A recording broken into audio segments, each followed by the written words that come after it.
going on, everybody? What's going on? It's Burno here. I hope everyone is doing great today. As some of you guys may already know, I've always been a big fan of the Pokemon games, especially doing variants of Nuzlockes or challenge runs, using randomized settings, on any other way to challenge myself. Whether, again, yes, it's playing through Nuzlockes or Hardcore Nuzlocke, Soul Links and Cage Locks with friends, maybe doing mono-type runs or even solo runs, I've always enjoyed a good challenge when playing through a Pokemon game. It is safe to say, though, my favorite way of playing through a Pokemon game is using Hardcore Nuzlocke rules and then throwing in some randomized settings. Even though sometimes playing through Hardcore Nuzlocke makes you want to pull the hair out of your head with frustration and anger, it's defo, in my opinion, the best way to play through a Pokemon game. I've done plenty of Hardcore Nuzlocke on the channel, and I've played through pretty much every single generation of Pokemon games up to this point. But I wanted to kick it up a notch and try something a little bit different with this project, and also this is something that I've yet to see another person do before. So I attempted to Hardcore Nuzlocke every generation of Pokemon games, but I wanted to link all the generations together into one big Hardcore Nuzlocke. How is that possible? Firstly, let me explain the rules of a Hardcore Nuzlocke. There is many variations of Hardcore Nuzlocke, some people play with slightly different rules, but this is the rules that I've always played through. You can only catch the first Pokemon you encounter per route. If you don't catch a Pokemon in that route for whatever reason, you have to surrender that encounter. You must nickname the Pokemon when you catch it. There's no healing items in battle. We also must play on set mode, so no easy switching Pokemon in and out during battles. We're also using level caps throughout the games, so we don't over level at any point and make it too easy. And most importantly, if a Pokemon faints in battle for whatever reason, that Pokemon will be considered illegal and must be released. Here is how we're going to try and link all these playthroughs together. Example, if I somehow lose a Charmander during my Generation 1 playthrough, I won't be allowed to use Charmander line for this gen and all future generations as well. Also, let's not forget that Charizard has 2 Megas in the forms of Charizard X and Charizard Y. So losing a Charmander, for example, again, it will be considered basically losing 5 Pokemon in total. Losing any Pokemon in any generation, especially a good Pokemon though, has a big knock-on effect on this playthrough and could make the next game much more difficult. We are calling this playthrough a Pokemon Permalocke. There are some other small rules and things to consider while we play through these Hardcore Nuzlocke, all linked in together in one big Permalocke. Everything will be accessible for you to read in the description down below. But without further ado, let's get started. So, onwards to our first generation, and we'll be playing through Pokemon Blue, because Blue is the game I owned when I was a kid. I'm pretty sure at some point I had Red and Blue for some weird reason at the same time, but I definitely remember having Blue first, so we're going to be using that for our Generation 1 playthrough. For all the games, including this one, I asked our audience to vote for our starter Pokemon. For Generation 1, our 3 options were Nidorina, Vulpix, and Magneton. I was very happy to see our audience went with Magneton.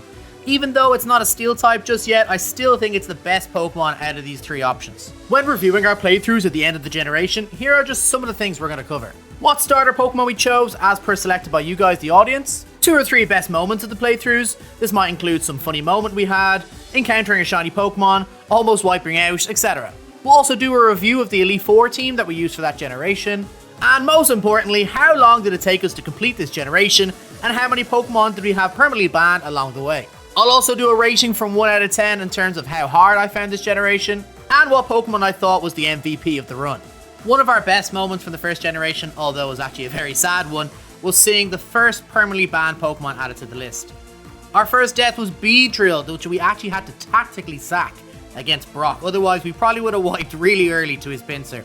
Again, just a little reminder, now that we did lose Beedrill, Weedle, Kakuna, and Beedrill are all permanently banned from use in this generation and all the future generations as well. Again, since we're using a randomizer and pickup items are randomized, we actually managed to pick up 5 Master Balls throughout this game. With the storyline Master Ball, we actually had 6 Master Balls at one point. There are a total of 5 Legends in Generation 1, if we include Mew, and at one point we actually had all 5 legendary Pokemon on our team, which is crazy. This does link in nicely to the next rule we added during the playthrough. I did feel at some point that having access to this many legends on the one team was probably a bit over the top, so from this generation and onwards, we were only allowed to have 2 legends at any one time on our team. We were able to catch more legends and leave them in the box, but legally we're only allowed to use 2 legendary Pokemon at any one time. And now it's time for the first Elite Four of this series. Going into the Elite Four here in Pokemon Blue, our team was Omastar, Charizard, Victory Bell, Dragonite, and the 2 legendary Pokemon we chose to go in with were Mewtwo and Zapdos. I was feeling pretty confident going into the Elite Four with this team. We got some awesome coverage, just awesome Pokemon in general, and let's just not forget how broken Mewtwo is in Generation 1, and the Psychic typing in general in Generation 1 is just pure broken, so fingers crossed we don't have any problems.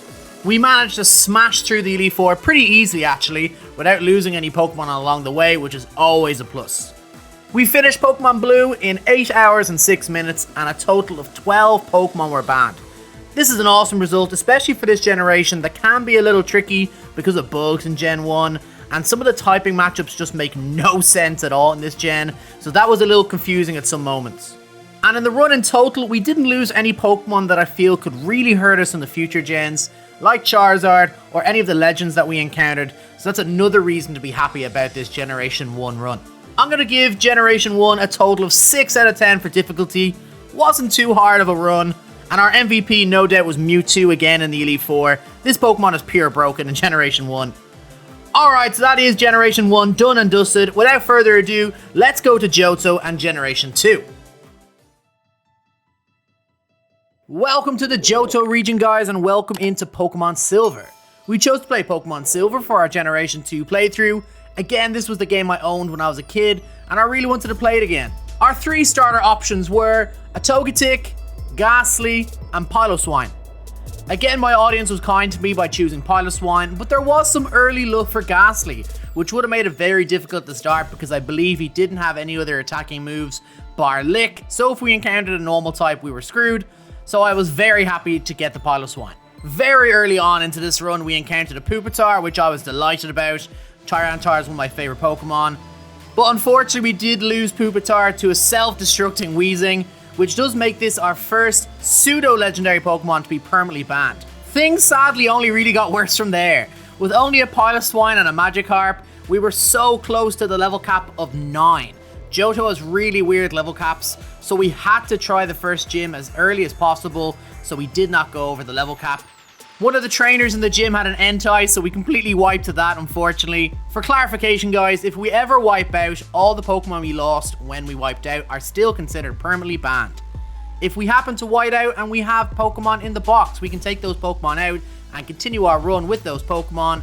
But since we were so early into this run, I actually didn't have any more Pokemon in the box, so we did unfortunately have to restart and grab ourselves a new starter. So we started again with a brand new randomized file, and we were lucky enough that one of our options was actually a Feraligatr, so we snatched that Feraligatr and powered forward. With Feraligatr now on our team, we could avenge our first loss and grab finally our first gym badge in this generation. From the start of the series, I wanted to give my chat the opportunity to get more involved in the series if they wished, so viewers can donate to permanently ban a Pokemon line at any time, and unfortunately this did happen to our Charizard at some point in the game. I want to give a shout out to Sky, aka Count Sealor, for your support, my man, but losing Charizard is a big loss because it's such an awesome Pokemon, not to mention it's one of my favorite Pokemon. So yes, this Charizard line, including Charizard Mega X and Charizard Mega Y, are permanently banned for all future generations. Generation 2 was a pretty chilled run. We did get our guaranteed shiny Pokemon, the Lake of Rage. It was a shiny Clefable. I wasn't really delighted about it. It's not the best Pokemon, since it's not a fairy type yet. But sure, beggars can't be choosers. We grabbed that shiny and we pushed on. There was a point in the run that myself and the chat were having a conversation about regional variants. And are the regional variants of a Pokemon considered different from the originals? We came to the conclusion that if I happen to lose a Pokemon that has a regional variant, like Rattata and Raticate that we actually had already permanently banned, that we should also consider their regional forms banned as well. I think this was a good and a fair addition to the rules because it does making lose any one Pokemon potentially a lot more worse now. In the 8th and final gym badge, we did get into a serious situation against gym leader Claire and a Lugia, and we almost wiped again. I was just finding it very difficult to damage her Lugia in any way, and she kept on healing it as well with Recover. We did manage to get through, but we did lose our shiny Clefable, Vileplume, and Pidgeot. This did hurt us a lot, and we did have to add some new team members and grind them up before we could go any further. So with some new team members on board, we did smash our rival in the victory road and prepared our team for the Elite Four. Our team going into the Elite Four was Donphan, Scizor, Venusaur, Feraligatr, Typhlosion, and our solitary one legendary Pokemon of Articuno. Considering we did just lose 3 major team members in the 8th gym badge, I think it's a pretty decent team. Maybe not as good as our Gen 1 team though. Donphan was a very late addition to the team, and I wasn't feeling very confident about its abilities, but it can be a pretty good Pokemon in certain moments, especially being a ground type, being immune to electric attacks. We still had enough power to smash through the Elite Four without even losing a Pokemon along the way, which is always a positive, and Donphan actually came in pretty useful going up against 1 or 2 electric types. We finished our Gen 2 playthrough with 9 hours and 10 minutes. Slightly longer than Generation 1, which was to be expected since we did have to restart close to the start of the game. We also lost a total of 38 Pokemon. Again, this was mostly due to the wipeout at the beginning of the run. This gives us a total of 18 hours and 16 minutes for the total of the series so far, and a total of 51 Pokemon permanently banned. As we go up the gens, I am sure they're going to get longer and harder. Giggity. Here are all the Pokemon that we did lose in this run. I think the most notable bans was the Tyranitar line, the Charizard line, and maybe the Kingdra line. But overall, not the worst. We could have lost a lot more Pokemon actually. So I'll try to turn this into a positive and try to learn from our mistakes for the next generation. I would give this playthrough a 6.5 out of 10. Realistically, it was still quite an easy playthrough. It has the 0.5 extra on Gen 1 because we did technically wipe, but there are huge parts of this game that we were just on cruise control. So yeah, a 6.5 I think is justified. And our MVP of the run is actually Feraligatr. It actually did get boxed at one point and then forced its way back onto the team. Happy it got back on the team because it was an absolute powerhouse in the Elite Four.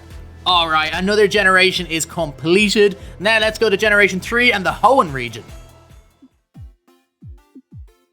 Another day, another Generation Hardcore Nuzlocke to smash. I chose to play Pokemon Ruby for this gen. I was super pumped for Gen 3 because honestly it's probably my favorite generation and it's definitely the game I played the most. The music, the pixel art, it's just a beautiful game, so I was super pumped to get started. Our 3 starter options were Poliwrath, Volbeat, and Houndoom.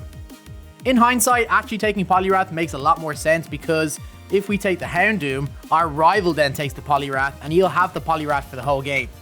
I was still pretty happy to grab Houndoom because I think it's an absolute badass Pokemon.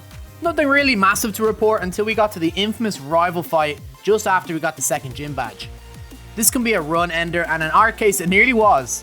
Poliwrath was out for revenge, quickly taking out our Beautifly, and because of how Beautifly's evolution tree works, it was actually losing 5 Pokemon. But a much bigger loss was losing Sceptile to a crit. Everyone knows, crits always just hurt more emotionally. But we made it through the fight and then we had to grind up a little bit before we faced Watson. I wish I could tell you the Watson fight was an easy one, but that would be a filthy lie. We did lose 1 or 2 Pokemon to trainers in the gym before taking on Watson. That definitely helped us fail when taking on the gym leader.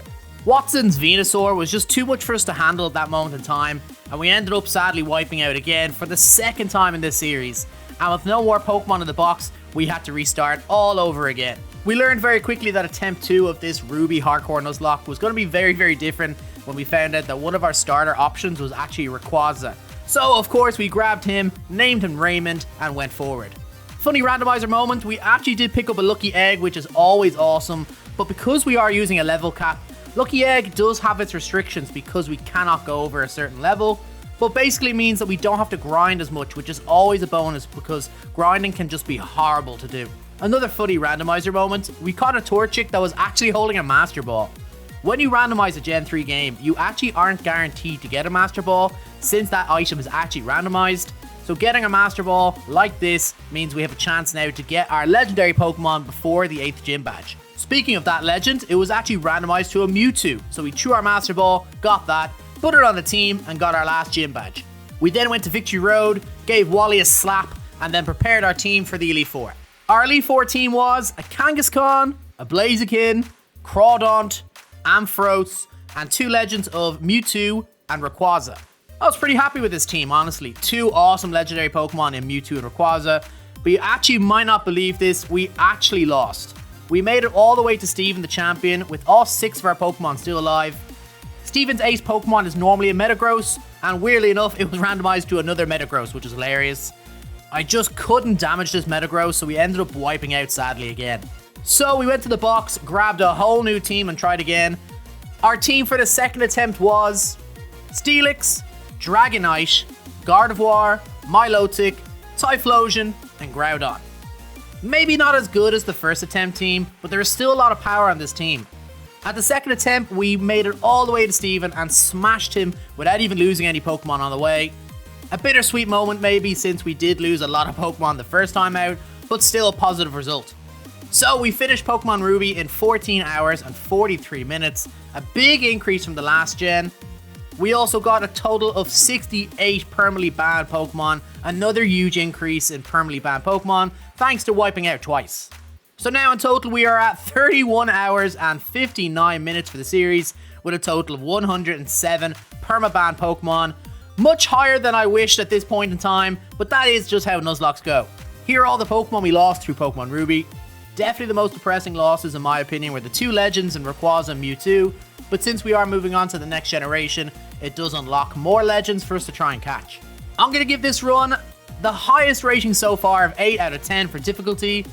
I'm not going to give it any higher because there were huge parts of the game that we did just cruise through, but when there were hard moments, it got very hard. Another giggity. And the MVP for the run was Groudon. Earthquake and Bulk Up Strap just made easy work of most Pokemon we faced.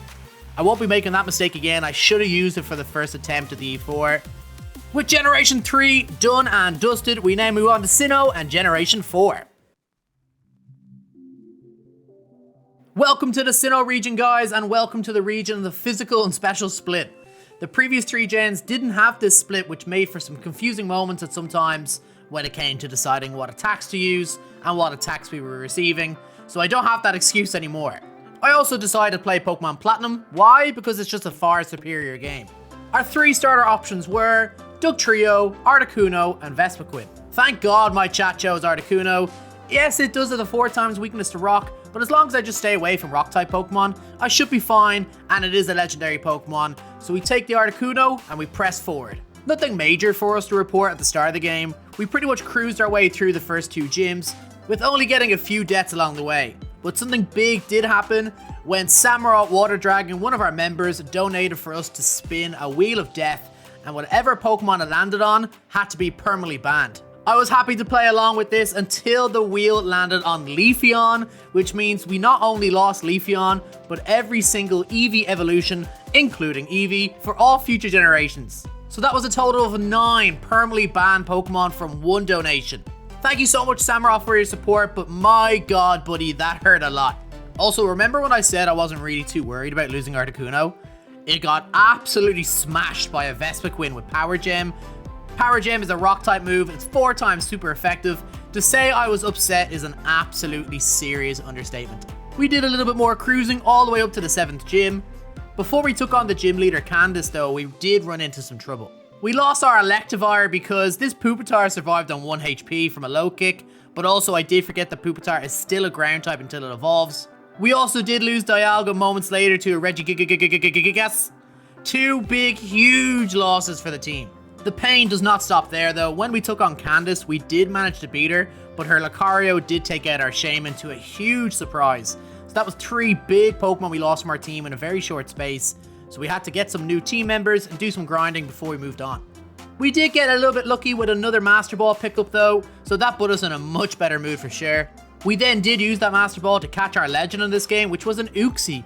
Yeah, I was okay with this. It is my favorite late Guardian out of the trio, but it is a bit meh. But I think, in my opinion, all the late Guardians are a bit meh. We then went on and got our 8th and final gym badge, made it through Victory Road, and then started to prepare our team. The team we decided to go into the Elite Four was Glalie, Togekiss, Luxray, Infernape, Suicune, and Groudon. Another E4 appearance for Groudon, which we got not too long before going into the E4. Same with Suicune actually, they were both very late additions to the team. I was pretty happy with this team, we got some good coverage, good balance. Let's hope we can get through the E4 nice and easy. We managed to beat the E4, but it was not an easy task. We lost Suicune along the way to a combo of Gunk Shot from this Muck and some serious poison damage. We also got into a very situation against a Garchomp, so we had to sack our Luxray or else we probably would have wiped. But we did get to Cynthia, gave her a serious slap to complete another generation. Another generation slapped. We did finish this game in 16 hours and 7 minutes.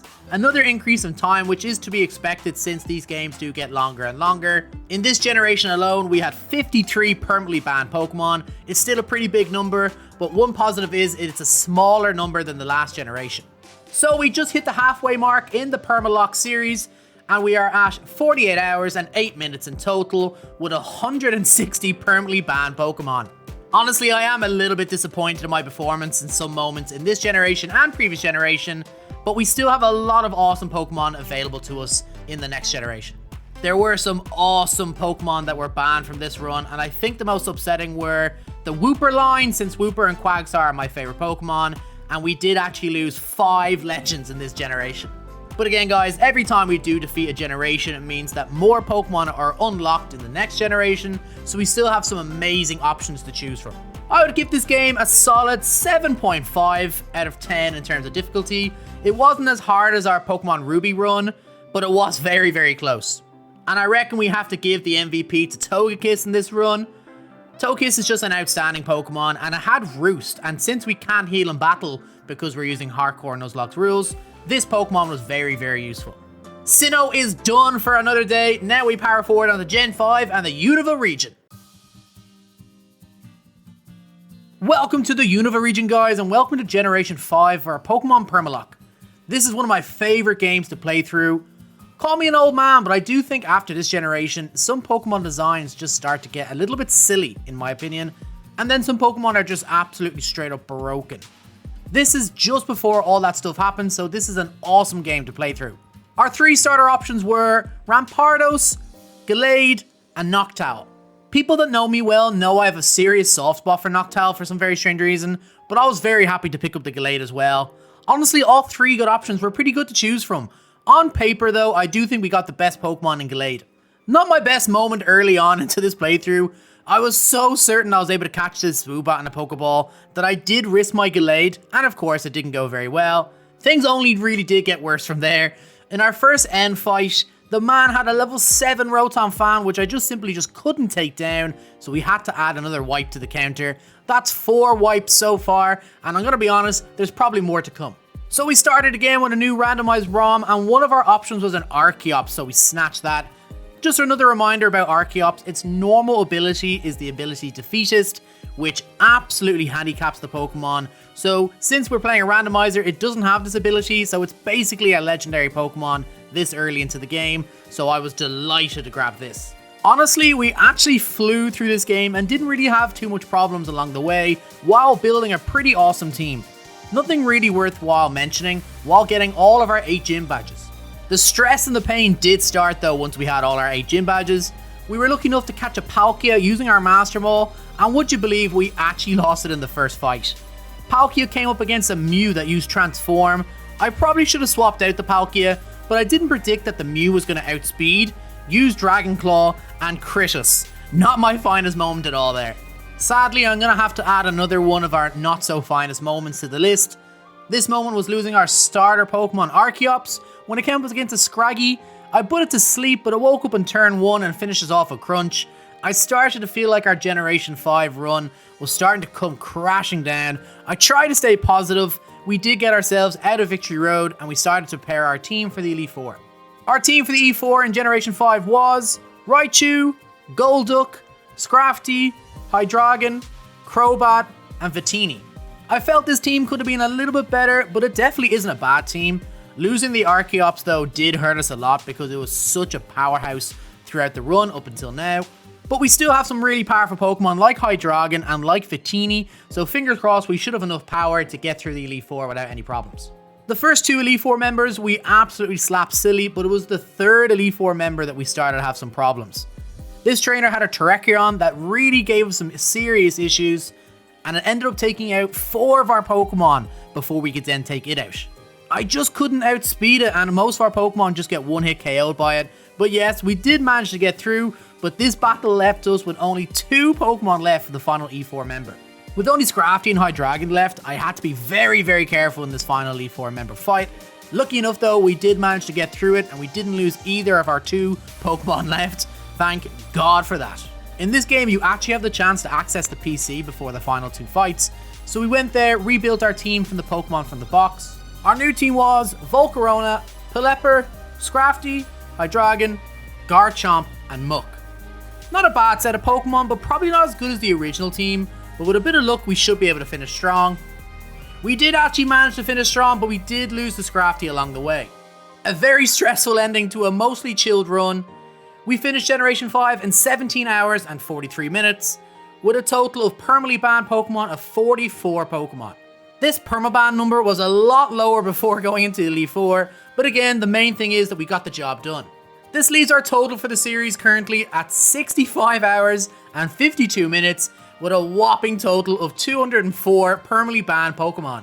At this stage, I was starting to get a little bit worried about how many Pokemon we'll lose before the final generation, because of course not all the Pokemon are in Generation 8, so there might be some slim pickings when we arrive at Gen 8. Here are all the Pokemon that we lost along the way. I think the Palkia and Archeops hurt us most for different reasons though, but we easily could have wiped in the E4, so this list could have been a lot bigger.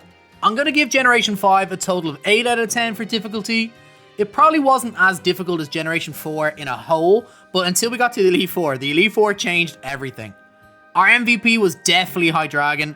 I usually sleep on this Pokemon when I compare it to the other pseudo-legendary dragons, but without this powerhouse, we definitely would have wiped in the Elite 4 for sure. Okay, 5 generations done and dusted, that leaves only 3 more. The next one on our list, of course, is Gen 6 and the Kalos region. Welcome into the Kalos region, guys, and we'll be playing through Pokemon X for our Generation 6 playthrough. This is the generation that they introduced Mega Pokemon, of course, so unfortunately it's something else now that we need to worry about. Our 3 starter options for this generation were Entei, Cobalion, and Poppytoad. The randomizer was very kind to us by giving us 2 legendary Pokemon to choose from in Entei and Cobalion. The audience voted for Cobalion, which I was very happy about. It's just an awesome Pokemon, awesome typing and steel and fighting, so I was very happy to grab this to start our Gen 6 playthrough. Nothing really to report early days in this run as we grabbed our first gym badge, but we did actually get a gift Xerneas from Professor Sycamore. So that means we got 2 awesome legendary Pokemon pretty early into the game in Xerneas and Cobalion. Unfortunately though, this didn't last long when one of our members, Paul, felt the run was just too easy, so he donated to permaban Xerneas and Cobalion. Paul, I want to say thank you so much for your support, but you are a freaking animal, my friend. This did slow us down a lot, so I had to go to the box, get a couple of team members, grind them up and try to push on.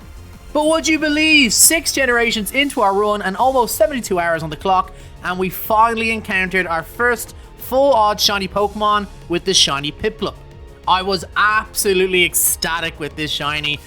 Could be my first or second full odd shiny I've ever gotten inside or outside of Nuzlocke.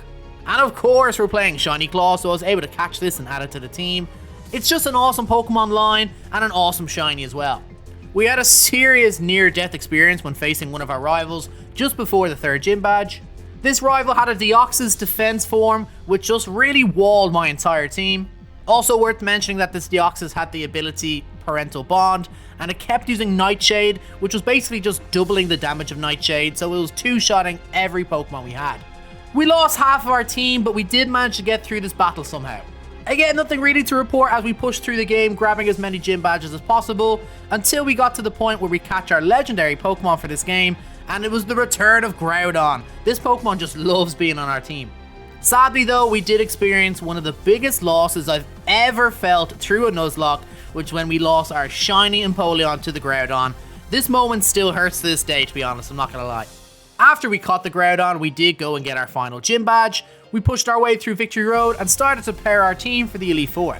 Our team for the Elite 4 in Generation 6 was Goodra, Bisharp, Magmar, Whimsicott, Thundurus, and Groudon.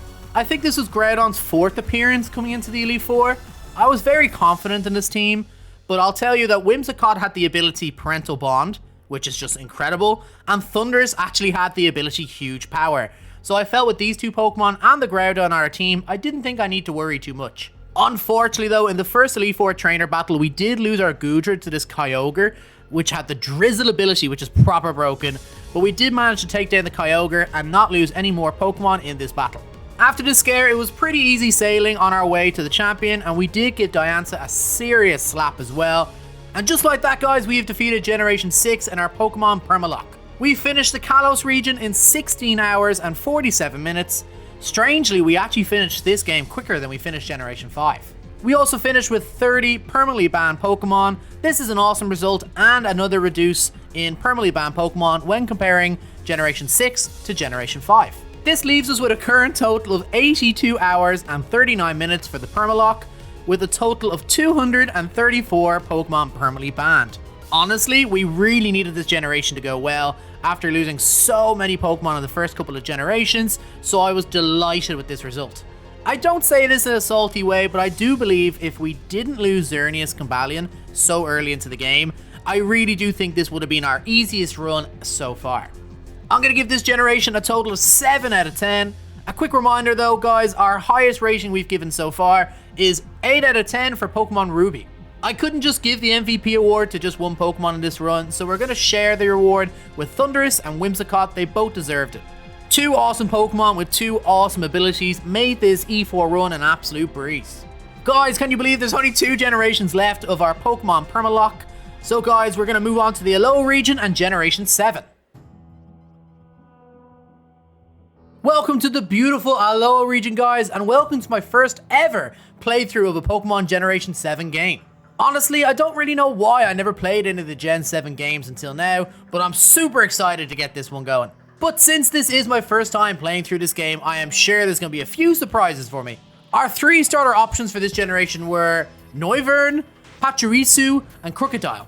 3 awesome choices, and we also seen the most evenly spread votes of the 3 starters so far. I do think though the Crocodile was the best option, so I was happy to snatch that. A funny early randomizer moment, this trainer here actually had a shiny Hitmonlee, which was awesome. But it wasn't very awesome when it took out our Arcanine, which was the first permanently banned Pokemon of this game. Okay, before we go any further, we do need to talk about the Alola region just a little bit more. Of course, like I said, I've never played these games before, but I was already aware that there is no gyms in this game, but they are the 7 totem Pokemon that we can judge our progress from. Totem Pokemon are Pokemon that we must defeat as we go through the island challenges. At the start of the battle, the totem Pokemon will receive some sort of beef, maybe to their attack going up or their defense going up, but sometimes a Pokemon could receive a beef to all of their stats at the very start of the battle, which can make a very normal Pokemon a serious threat. So most of our review of Pokemon Sun will be about the totem Pokemon.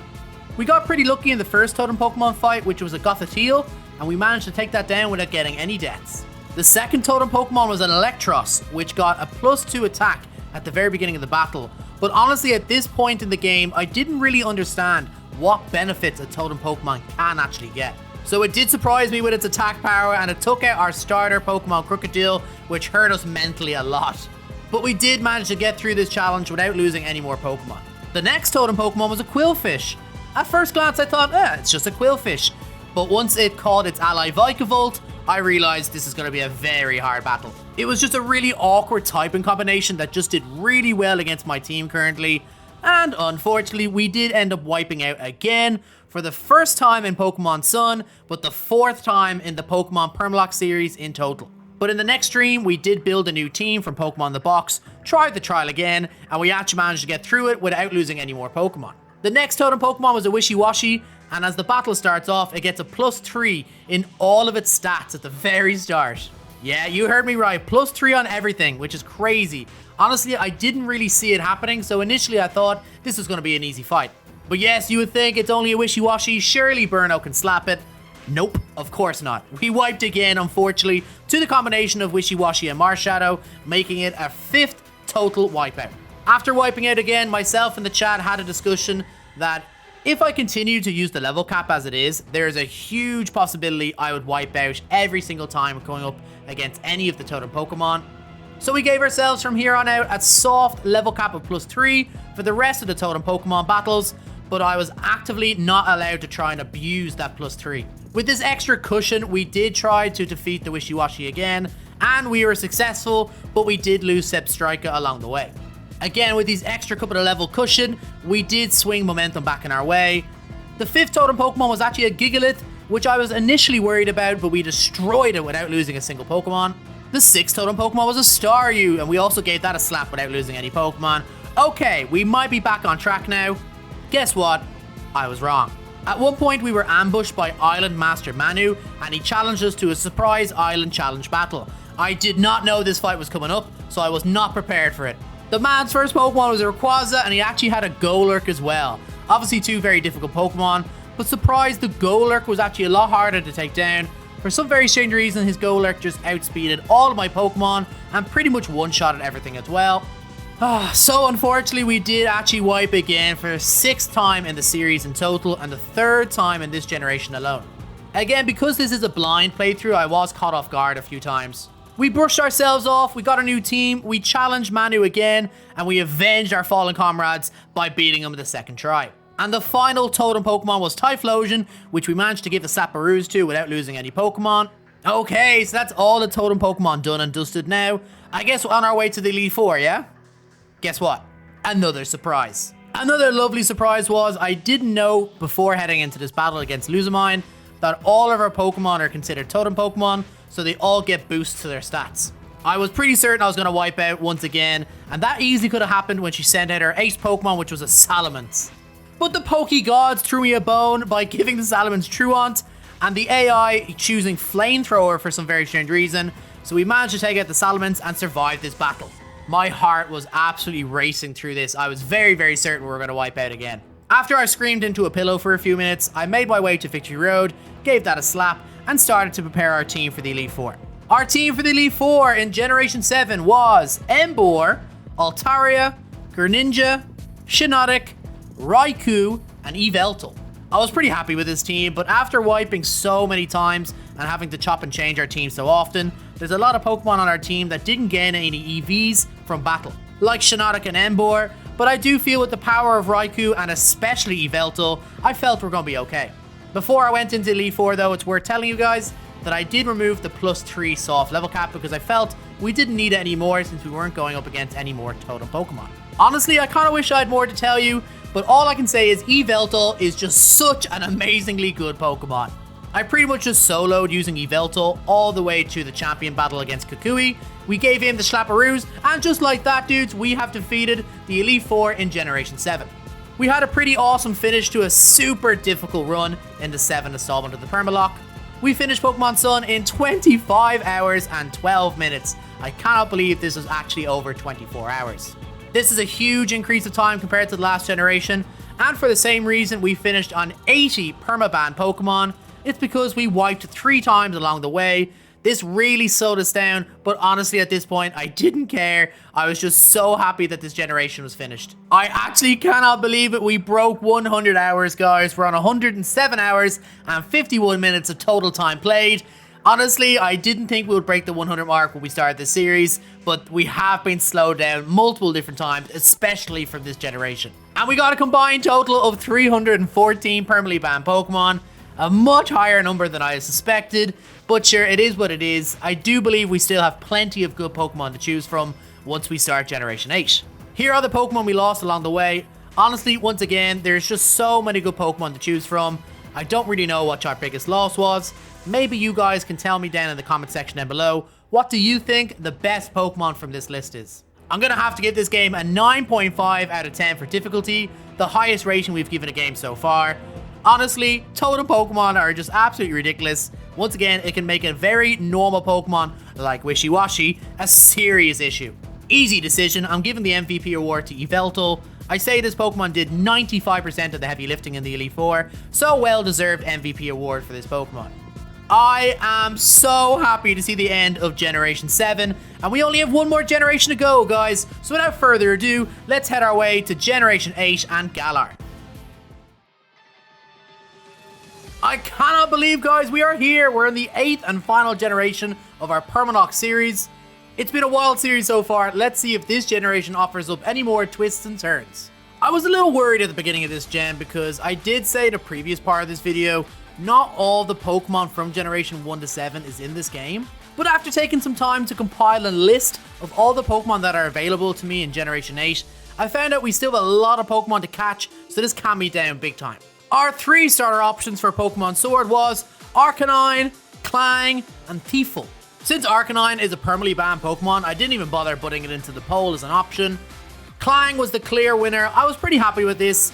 If it was another randomizer and another game, I got a Thieful as a starter, I wouldn't have been too upset though. So we start our journey, grab a couple of early awesome encounters and press forward, only to be almost taken out by the second trainer and a Reshiram. The Reshiram did take out our P-Dove for our first permanently banned Pokemon of this gen, but we managed to take it down without losing any more Pokemon. See guys, in the Galar decks, many Pokemon were removed, but I'm pretty sure every mythical Pokemon, legendary Pokemon, and all the Ultra Beasts are in this game, so we got to keep our guard up against every single trainer and every single encounter as well. Our first major scare of this game, so far anyways, is when we faced up against Hop, our rival, for the second time, and this man led with a Zacian. Anyone who's ever played a Generation 8 game knows how broken this Pokemon can be, and I was already considering that we're probably going to wipe out again. But with some careful planning, some careful swapping in and out, we actually managed to take out the Zacian and the rest of Hop's team. It was a real team effort to get through this fight. Funny randomizer moment here, guys. Some of the overworld Pokemon also get randomized, and we saw this Tauros going absolutely mad in this cave, which was absolutely hilarious. Honestly, I hate to sound a bit boring, but because we had such an awesome team so early into this game, we kind of did cruise through a lot of the game. In particular, our Incineroar was just so powerful. It had the ability Beast Boost, so every time it takes out a Pokemon, its attack goes up. So I used this strat for pretty much every single gym to smash our way through the early gym leaders. We did lose a few Pokemon along the way though, unfortunately. I think the main death though that hit us really hard was losing Lunala when facing up against Hop later on in the game. It was completely my fault though. I thought we had enough speed to outspeed his Dracloak, but I was very, very wrong. We also had a close call though with our Kyogre when working our way through the gym trainers in the 8th gym. This trainer had 2 Nidoran and one of them almost took out our Kyogre before we realized that actually one of the Nidoran was actually a Regieleki using the illusion ability. Honestly, I would have been so upset if we lost our Kyogre to this kind of situation. But we did manage to get to the final gym leader Raihan, give him the old slapperoos, and get our final gym badge. So far so good, everything seems to be going our way. Defo worth showing this hilarious moment though of these flying Cobalions. Man, this was so funny at the time. I'm still laughing now watching it back. We have all 8 gym badges, and this is the time I would normally show you our team that we use for the Elite Four. But since there kinda isn't really an Elite Four in this game, there is the Champions Cup, but that's kind of the same thing. So what I'm gonna do is I'm gonna show you our final team just before our final fight against Leon. The Champions Cup was not so easy, but we did manage to get through the first part of battles without losing a Pokemon. We did almost lose our Incineroar though when we fought against this Mamoswine. It had the inwards out ability, which almost took out our Incineroar, left it on 1 HP. After that battle though, we were rudely interrupted by Chairman Rose and his speech about something or whatever, I'm not too sure. So, as a good Pokemon trainer, we decided to take him down. We had no issues really as we took him down, and we went upstairs to battle Eternatus. I'm not really sure how it works, but I don't think Eternatus can be randomized in this game. But anyways, we did manage to take it out. Unfortunately though, it did take out our Golurk. This hurt a lot because we only really have one more battle left in the game, and that's against Leon. So losing any Pokemon this late in the game just felt really unnecessary. And because of that loss, I had to make 1 or 2 adjustments to the team, grind up 1 or 2 Pokemon, and prepare them for the final battle against Leon. Our team against Leon was Roserade, Cinderace, Incineroar, Flapple, Eternatus, and Kyogre. This was a very, very good team, and a lot of these Pokemon I used for a good chunk of the playthrough itself, but there wasn't a lot of type coverage. Cinderace and Eternatus were late additions to the team as well, but I was still fairly confident we can give Leon the Slapperoos. And I wasn't wrong, we did manage to defeat Leon without losing any Pokemon in the final fight, which is always a good result. To say I was happy for defeating the final gym champion of the Permalocke series would be a serious understatement. Before we look at the series as a whole, let's do one more final breakdown of this generation. So we finished Pokemon Sword in 20 hours and 41 minutes. Surprisingly, this was actually longer than our Pokemon Sun playthrough, even though this game is technically longer, and while we were playing Pokemon Sun, we were using speed up, but the less we talk about Pokemon Sun, the better. And guys, can you believe it? We only finished with 11 permanently banned Pokemon. This was the lowest number we finished any of the generations with.